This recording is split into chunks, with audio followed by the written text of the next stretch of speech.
The controversial New Deal between the UK and France is already drawing backlash as fears mount that it will repeat the same costly and ineffective patterns of the past 2 decades. According to government sources, Prime Minister Keir Starmer and French President Emmanuel Macron are preparing to launch a so-called one-in, one-out migrant scheme. Under this arrangement, Britain would return to France any illegal migrants who arrive via small boats across the English Channel.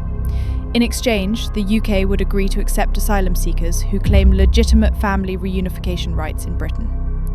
The policy is being touted as a tough new solution, but critics are warning it's nothing more than another high-profile gimmick that will fail to deliver real results, while British taxpayers foot the bill. The small boats crisis, a growing national emergency. The scale of the small boats crisis has never been greater.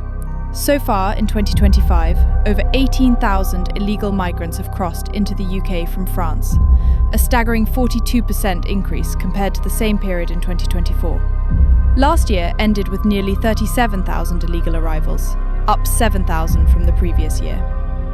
And despite repeated promises from successive governments to tackle this crisis, the numbers continue to rise. Between 2014 and 2022, the UK paid £232 million to France to enhance border control. In March 2023, Prime Minister Rishi Sunak added another £500 million to that tab, declaring it a historic investment to crush the people smuggling trade.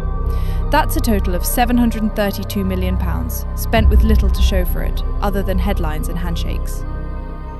What the deal really means. The new plan proposes that biometric data be used to sort genuine family reunification cases from those considered illegal. Those with no legal grounds would be sent back to France, though precisely where remains unclear. According to The Times, France plans to relocate these returned migrants to locations across France away from its northern coast. In other words, not removed from Europe, not deported, just moved out of sight. French right-wing and centrist parties are already voicing fierce opposition. Marine Le Pen's National Rally and the Republicans are expected to reject the plan outright. This internal backlash may destabilise France's fragile coalition government under François Bayrou, who is already under pressure after failed pension reform talks and a looming no-confidence vote. If the French can't enforce the deal, and history shows they rarely do, then the UK may find itself with no partner and thousands more arrivals each month. A familiar cycle of failure. This isn't the first high-profile UK-France pact on migration. In 2002, Home Secretary David Blunkett and Nicolas Sarkozy closed the Sangatte migrant camp. But the crossings never stopped. In 2014, Britain handed over €15 million for border control. In 2015, Theresa May signed yet another treaty, just days before Angela Merkel threw open Europe's borders. Between 2014 and 2023, over £732 million was paid to France with negligible impact on arrivals. As The Spectator remarked then, she, Merkel, has exacerbated a problem that will be with us for years, perhaps decades. That prediction has become reality. Now Starmer appears poised to repeat the cycle. A handshake, a photo op, and yet another failing policy. Tories, voters and public rage. Shadow Home Secretary Chris Philp slammed the plan as weak and unambitious. The French are failing to stop the boats at sea. Instead of demanding real enforcement, Labour is trying a one-in, one-out gimmick. Among ordinary Britons, public frustration is boiling over.